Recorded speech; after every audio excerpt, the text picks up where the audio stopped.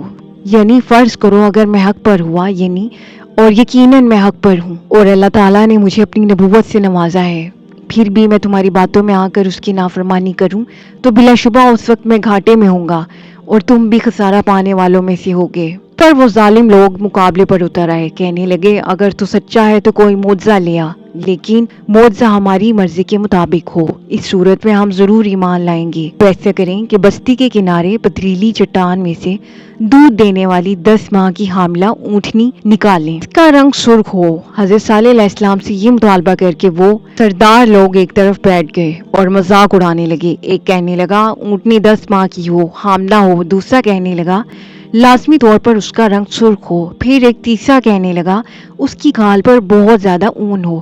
چوتھا بولا موٹی تازی ہو، ہم نے اس سے پہلے اس قسم کی اونٹنی نہ دیکھی ہو۔ تو پانچواں بولا اتنی بڑی ہو کہ ایک دن تمام کنویں کا پانی پی جائے اور دوسرے روز ہم پئیں۔ یہ لوگ اسی طرح مذاق اڑاتے رہے۔ صالح علیہ السلام نے ان سے کہا اگر تمہاری مطلوبہ اونٹنی تمہیں مل جائے تو کیا تم ایمان لے آؤ گے؟ سب نے مل کر کہا ہاں ہم ضرور ایمان لے آئیں گے۔ صالح علیہ السلام نے فرمایا تب تم ایک دن سب لوگوں کو جمع کر لو۔ مقررہ دن وہ سب لوگ جمع ہو گئے۔ پھر ان کی موجودگی میں صالح علیہ السلام نے اللہ سے دعا کی، زمین پر زلزلہ طاری ہوا، ان کی آنکھوں کے سامنے چٹان پھٹی اور اس سے ویسی ہی اونٹنی نکلی جیسا کہ انہوں نے مطالبہ کیا تھا۔ انہوں نے اپنی زندگی میں ایسی اونٹنی نہیں دیکھی تھی، اس میں وہ تمام صفات موجود تھیں جس کا ذکر ان لوگوں نے کیا تھا۔ اللہ تعالیٰ صالح علیہ السلام کی زبانی سورۃ ہود آیت 64 میں فرماتے ہیں، اے میری قوم یہ اللہ کی بھیجی ہوئی اونٹنی ہے، یہ تمہارے لیے ایک معجزہ ہے، اب تم اسے اللہ کی زمین میں کھاتی ہوئی چھوڑ دو اور اسے کسی طرح کی تکلیف نہ پہنچاؤ ورنہ فوری عذاب تمہیں آ پکڑے گا۔ اس اونٹنی کو چونکہ کسی اونٹنی نے جنم نہیں دیا تھا اسی لیے اس کو اللہ کی اونٹنی کہا گیا۔ پھر صالح علیہ السلام نے فرمایا لوگوں سن لو، ایک دن یہ اونٹنی پانی پیے گی اور ایک دن تم پانی پیو گے اور اسے کوئی تکلیف نہ پہنچائے ورنہ اللہ کا بدترین عذاب تم پر نازل ہوگا۔ سورۃ القمر میں اللہ تعالیٰ فرماتے ہیں بے شک ہم اونٹنی کو ان کے لیے آزمائش بنا کر بھیج رہے ہیں، تم صبر کے ساتھ ان کے انجام کا انتظار کرو۔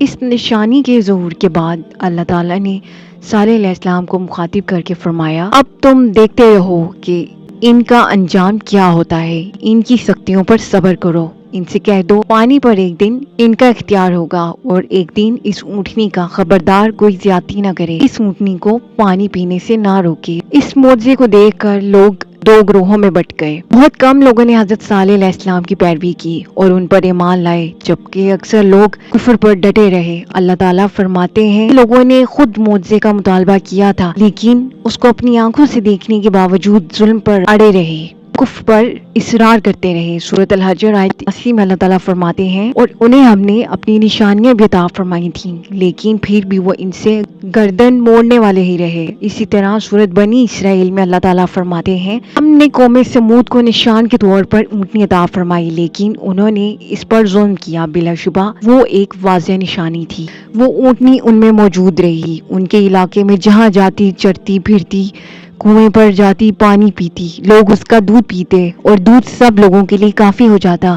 ان کی آنکھوں کے سامنے اس نے بچے کو جنم دیا، وہ شکل و صورت میں بالکل اپنی ماں جیسا تھا، لوگ اسے دیکھ کر تعجب کرتے، بچہ اونٹنی کے ساتھ رہتا، یہ ایک واضح نشانی تھی، اس پر جادو کا گمان کیا ہی نہیں جا سکتا تھا۔ وہ اونٹنی ایک عرصے تک ان لوگوں میں رہی۔ اللہ تعالیٰ فرماتے ہیں ہم نے قوم سمود کو بطور نشان کے ایک اونٹنی دی تھی لیکن انہوں نے اس پر ظلم کیا، حالانکہ یہ نشانیاں ہم لوگوں کو ڈرانے کے لیے ہی بھیجتے ہیں۔ وہ لوگ اس اونٹنی کو دیکھ کر متعجب ضرور ہوئے لیکن ایمان پھر بھی بہت کم لوگ لائے، حالانکہ اس نشانی کے بعد انہیں چاہیے تھا کہ ایمان لے آئیں۔ پھر ایک دن اس کی قوم کے سرداروں نے مشورہ کیا اگر ہم نے اس صالح کو اسی طرح چھوڑ دیا کہیں لوگ ہمیں نہ چھوڑ دیں اور صالح کے پیروکار بن جائیں، اس اونٹنی نے تو ہمیں مصیبت میں ڈال دیا ہے، ہم پورا ایک دن پانی کو چھو بھی نہیں سکتے کیونکہ یہ سارا دن پانی پیتی رہتی ہے، پھر یہ اس قدر دیو ہیکل ہے کہ اسے دیکھ کر ہماری بکریاں بھاگ جاتی ہیں، اونٹ اسے دیکھ کر خوفزدہ ہو جاتے ہیں، لہٰذا ہمیں چاہیے اس سے چھٹکارا حاصل کر لیں۔ آپس میں مشورہ کرتے رہے، آخر انہوں نے ایک آدمی منتخب کیا۔ سورۃ القمر آیت 29-30 میں اللہ تعالیٰ فرماتے ہیں پھر انہوں نے اپنے ساتھی کو بلایا، ہاتھ بڑھایا اور اس کی کونچیں کاٹ دیں، پھر دیکھا ہمارا عذاب اور ڈرانا کیسا تھا، اس آدمی کا نام قدار بن سالف تھا، اس کے ساتھ اس کا ساتھی بھی تھا۔ ان دونوں نے مل کر اونٹنی کو قتل کیا۔ اس کے بارے میں نبی کریم صلی اللہ علیہ وسلم کا ارشاد ہے کہ پہلی لوگوں میں سب سے زیادہ بدبخت یہی تھا۔ اللہ تعالیٰ نے قرآن مجید میں اس کا ذکر یوں فرمایا ہے، پھر انہوں نے اپنے ساتھی کو پکارا۔ سورۃ الشمس میں اللہ تعالیٰ فرماتے ہیں، جب ان میں بڑا بدبخت شخص اٹھ کھڑا ہوا۔ اللہ تعالیٰ سورۃ نمل آیت 48 میں فرماتے ہیں، اس شہر میں 9 آدمی ایسے تھے جو زمین میں فساد کرتے تھے اور اصلاح نہیں کرتے تھے۔ اونٹنی پہاڑ کی طرف سے آتی تھی اور پانی پی کر وہیں واپس چلی جاتی تھی، یہی اس کا معمول تھا۔ جب لوگوں نے چٹان سے اونٹنی کو نکلتے دیکھا تو اچانک حملہ کرنے کے لیے بڑھے، لیکن اس کی جسامت دیکھ کر خوفزدہ ہو گئے، الٹے پاؤں بھاگ گئے۔ بدبخت قدار نے اپنے ساتھیوں کی حالت دیکھی تو ہنس پڑا اور آگے بڑھ کر اونٹنی کی ران میں تیر مارا اور اسے زخمی کر دیا۔ اس سے اونٹنی کی ران کی ہڈی ٹوٹ گئی اور وہ نیچے گر گئی۔ پھر اس ظالم نے اپنے ساتھیوں کو آواز دی اور آگے بڑھ کر اونٹنی کی کونچیں کاٹ دیں۔ سورۃ الشمس میں اللہ تعالیٰ فرماتے ہیں، ان لوگوں نے پیغمبر کو جھوٹا سمجھ کر اس اونٹنی کی کونچیں کاٹ دیں، بس ان کے رب نے ان لوگوں کے گناہوں کے باعث ان پر ہلاکت ڈالی اور پھر ہلاکت کو عام کر دیا اور اس بستی کو برباد کر دیا۔ اونٹنی کی کونچیں کاٹ دینے کے بارے میں اللہ تعالیٰ نے ایک دوسرے مقام پر فرمایا ہے، بس انہوں نے اونٹنی کو مار ڈالا اور اپنے پروردگار کے حکم سے سرتابی کی اور کہنے لگے، اے صالح، جن عذابوں سے تو ہمیں دھمکاتا تھا، اگر وہ واقعی سچ ہے تو ہم پر نازل کروا دے۔ اونٹنی پر حملہ کرتے ہی اس کا بچہ بھاگ نکلا، وہ پہاڑ کی چوٹی پر چڑھ گیا، 3 مرتبہ بلبلایا۔ یہ بدبخت اس کے پیچھے بھاگے اور اسے بھی قتل کر دیا۔ پھر تمام بستی والے جمع ہوئے، اونٹنی اور اس کے بچے کا گوشت تیار کیا گیا اور مزے کے ساتھ کھایا۔ اس جرم میں ان سب نے شرکت کی، البتہ جو لوگ صالح علیہ السلام پر ایمان لائے تھے وہ الگ تھلگ رہے۔ صالح علیہ السلام کو جب یہ خبر ملی تو وہ گھبرائے ہوئے اونٹنی کے پاس پہنچے۔ اونٹنی بے جان پڑی تھی، اس کا بچہ بھی بے جان تھا۔ یہ لوگ ارد گرد جمع تھے اور اس کا گوشت کھا رہے تھے۔ قرآن پاک میں اللہ تعالیٰ فرماتے ہیں، اس پر صالح نے کہا، اچھا تم 3 دن تک اپنے گھروں میں رہ سہ لو، یہ وعدہ جھوٹا نہیں ہے، مطلب یہ کہ تم صرف 3 دن کی مہلت ہے، اس کے بعد تم سب کے سب ہلاک کیے جاؤ گے۔ صالح علیہ السلام کی بات کو رد کرتے ہوئے انہیں دھمکیاں دینے لگے کہ جن عذابوں سے تو ہمیں ڈرا رہا ہے، اگر سچا ہے تو نازل کر۔ اس کے بعد وہ جمع ہو کر مشورہ کرنے لگے، آج رات صالح کو بھی مار دیا جائے گا۔ اس کے بارے میں اللہ تعالیٰ قرآن پاک کی سورۃ نمل آیات 48-49 میں فرماتے ہیں، اس شہر میں 9 سردار تھے، وہ زمین میں فساد پھیلا رہے تھے اور اصلاح نہیں کرتے تھے۔ انہوں نے آپس میں بڑی بڑی قسمیں کھا کر عہد کیا کہ رات ہی کو صالح اور اس کے گھر والوں پر چھاپا ماریں گے اور اس کے وارثوں سے صاف کہہ دیں گے کہ ہم اس کی ہلاکت کے وقت موجود نہیں تھے اور ہم بالکل سچے ہیں۔ یہ لوگ صالح علیہ السلام کے گھر کی طرف چلے گئے۔ اللہ تعالیٰ سورۃ نمل آیت 50 اور 51 میں فرماتے ہیں، اور انہوں نے ایک داؤ کھیلا، سو ہم نے بھی ایک ایسا داؤ کھیلا کہ انہیں خبر بھی نہ ہوئی، پھر دیکھو کہ ان کے داؤ کا کیا انجام ہوا، ہم نے انہیں اور ان کی ساری قوم کو ہلاک کر دیا۔ صالح علیہ السلام کا گھر پہاڑ کی بلندی پر تھا۔ یہ فسادی لوگ ابھی پہاڑ کے اوپر چڑھ ہی رہے تھے کہ زمین حرکت کرنے لگی، ایک چٹان اوپر سے لڑکتی ہوئی نیچے آئی اور ان کو پیس کر رکھ دیا۔ ان 9 فسادی لوگوں کے ساتھ یہ اللہ کے عذاب کی ابتدا ہو چکی تھی۔ چنانچہ صالح علیہ السلام نے اپنے ساتھیوں کے ساتھ اس بستی یعنی حجر کے علاقے کو چھوڑ دیا۔ صبح ہوئی تو لوگوں نے ایک عجیب منظر دیکھا، قوم سمود کے تمام لوگوں کے چہرے زرد ہو چکے تھے، وہ سب رونے لگے کیونکہ عذاب کے آثار شروع ہو گئے تھے۔ دوسرے دن سب کے چہرے آگ کی طرح سرخ ہو گئے اور تیسرے دن تمام کے چہرے سیاہ ہو چکے تھے۔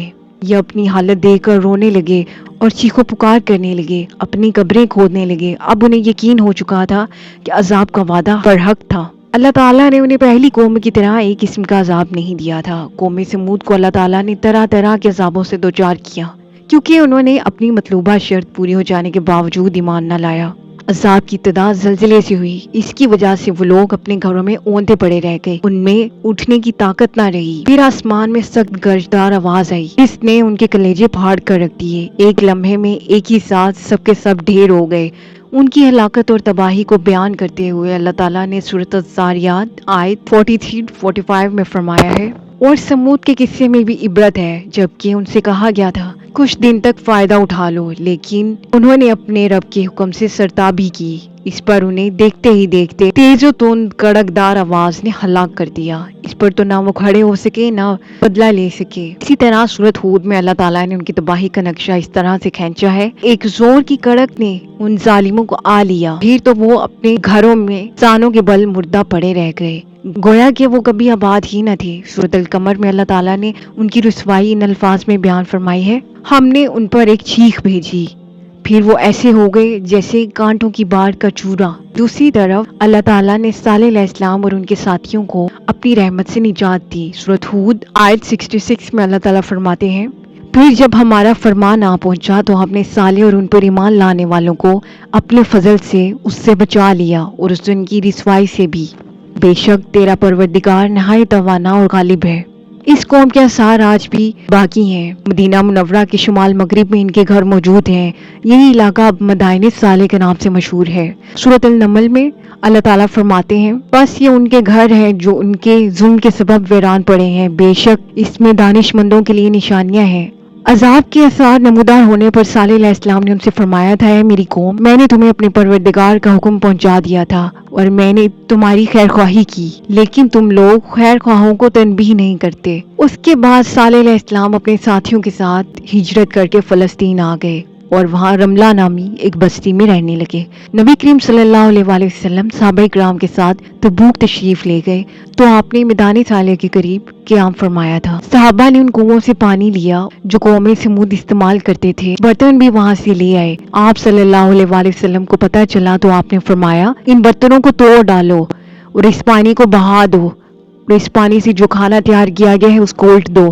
آپ نے انہیں ان گھروں میں داخل ہونے سے بھی روک دیا جن میں اللہ کا عذاب نازل ہوا تھا۔